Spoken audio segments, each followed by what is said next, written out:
America किस तरह से एक कंट्री के अंदर पॉलिटिकल इंस्टेबिलिटी क्रिएट करता है, उसे वॉर में झोंक देता है और उसके बाद उसी कंट्री को अपनी नियो कॉलोनी बना लेता है उससे इकोनॉमिक और फाइनेंशियल बेनिफिट लेने के लिए।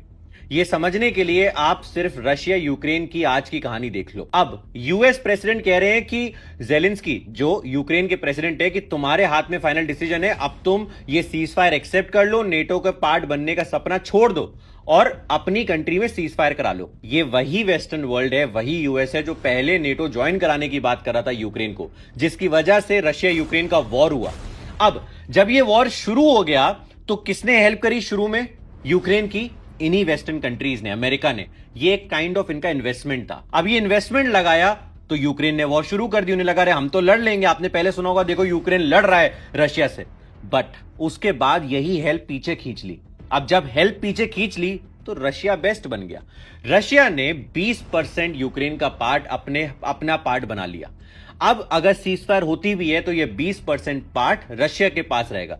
और यह सिर्फ लैंड नहीं है, ये trillions of dollars, 12-15 trillion dollars की रिसोर्सेज हैं, लिथियम, नेचुरल गैस, कोल, सब कुछ।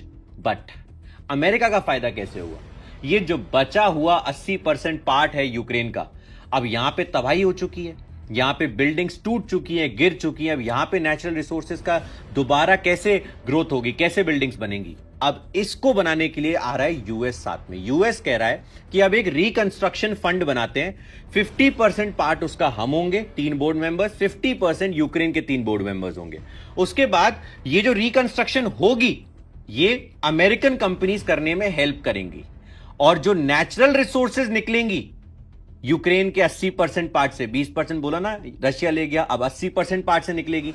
वो जो रिसोर्सेज निकलेंगी उससे जो पैसा कमाया जाएगा उस पैसे का कुछ पार्ट इसमें लगाया जाएगा और रिकंस्ट्रक्ट किया जाएगा। रिसोर्सेज निकालेगा कौन? अमेरिका। रिकंस्ट्रक्ट करेगा कौन? अमेरिका। जो 50% रिकंस्ट्रक्शन में गया, 50% यूक्रेन को बाकी चीजें एजुकेशन वगैरह सही करने में लग गया।